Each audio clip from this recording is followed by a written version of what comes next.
Շվեյցարիայում 18 ժամ տևած բանակցություններից հետո Թեհրանն ու Վաշինգտոնը լավատեսական են տրամադրված վերջնական համաձայնության հասնելու հարցում, թեև իրանական պատվիրակությունը բանակցությունների ժամանելիս հրաժարվել էր տեսախցիկների առաջ սեղմել ամերիկացիների ձեռքը։ Նրանք էլ ստիպված եղան չեղարկել նախապես պլանավորված արարողակարգը։ Իրանական պատվիրակությունը խորհրդարանի խոսնակ Մոհամմադ Բաղեր Ղալիբաֆի եւ արտգործնախարար Աբբաս Արաղչիի գլխավորությամբ արդեն հետ է վերադարձել Թեհրան։ Տեխնիկական թիմերը սակայն շարունակում են բանակցությունները ընդունված ճանապարհային քարտեզը կյանքի կոչելու եւ պայմանավորվածությունների իրագործման մեխանիզմներ մշակելու համար։ Խոսքը հատկապես Իրանի միջուկային ծրագրի մշտադիտարկման եւ հակաիրանական պատժամիջոցների վերացման մասին է, գումարած նաեւ Լիբանանի հրադադարն ու Հորմուզի նեղուցի խնդիրը։ Ամերիկյան պատվիրակության ղեկավար փոխնախագահ Ջեյ Դի Վենսը հայտարարել է, որ բանակցությունների արդյունքում լավ հիմք է դրվել վերջնական պայմանագրի կնքման համար։ Իրանն ըստ նրա համաձայնել է հրավիրել ատոմային էներգիայի միջազգային գործակալության դիտորդներին մոնիթորինգ իրականացնելու երկրի ուրանի հարստացման կայաններում։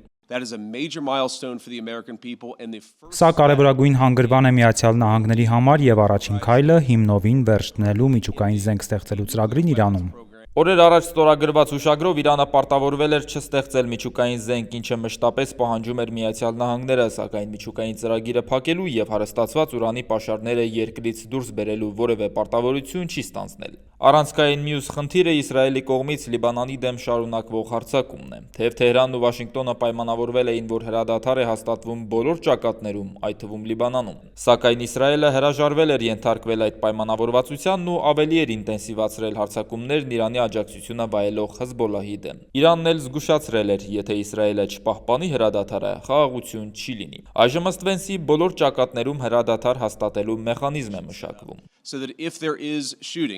Մենք ուզում ենք հասնել նրան, որ եթե Հեզբոլլահը հարվածներ հասցնի Իսրայելին կամ Իսրայելը պատասխան հարվածներ հասցնի եւ որևէ այլ բախում լինի տարածաշրջանում, մենք խոսենք իրար հետ եւ պարզենք, թե ինչպես դադարեցնենք ռազմական գործողություններն ու ապահովենք անվտանգությունը։ Իսրայելը սակայն ամեն կերպ փորձում է տապալել գործարքը։ Վկայությունը վերջին օրերին Լիբանանի ուղղությամբ հարվածների սաստկացումն է։ Նեթանյահուի կառավարության անդամները, այդ թվում կոալիցիայի մաս կազմող ծայրահեղականները, հրաժարվում են ենթարկվել Հեզբոլլահի հետ հրադադար հաստատելու պահանջին, պնդելով, թե դուրս չեն գալու Լիբանանի հարավից։ Ամերիկա-իրանյան բանակցություններին զուգահեռ այսօր էլ Իսրայելի արտգործնախարար Գեդեոն Սաարն է նույնը պնդել։ Արդյոք ԱՄՆ-ն պահանջում է Իսրայելից, որ հանուն խաղաղության հաստատման դուրս բերի զորքերը Լիբանանից։ Վենսը խուսափողական պատասխան է տվել։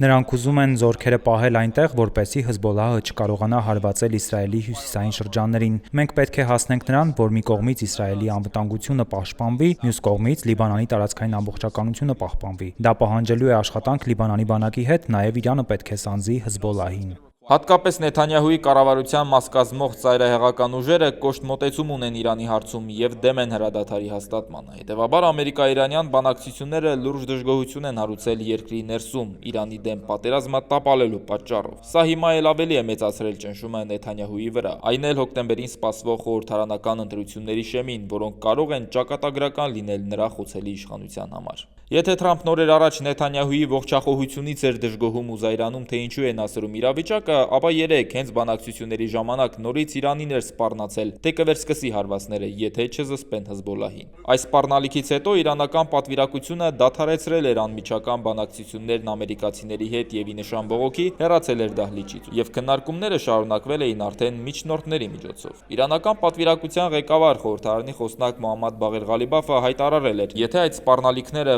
որևէ արժեք ունենային, ամերիկացիները նման հուսահատ վիճակում չէին գտնվի եւ հիմա իրենց հետ բանակցելուց չէին լինի։ Վենսն այսօր ասել է, որ իրանցիներն անկախ ամեն ինչից մնացին ու շարունակեցին բանակցել։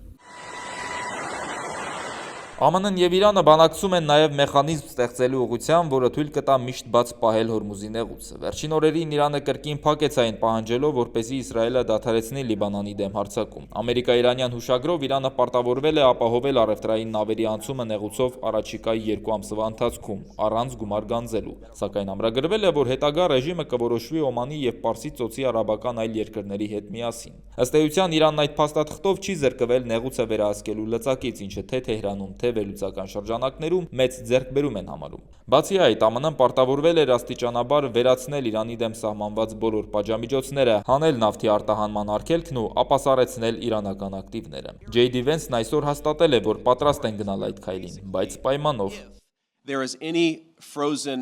Մենք ուզում ենք համոզված լինել, որ ակտիվներն ապասառեցնելուց հետո այդ գումարներն Իրանը կօգտագործի իր ժողովրդին օգնելու, ոչ թե ահաբեկչությունը ֆինանսավորելու համար։ Եթե իրանական ակտիվներն ապասառեցվեն, Թեհրանն այդ գումարով պետք է հացահատիկ գնի ԱՄՆ-ից։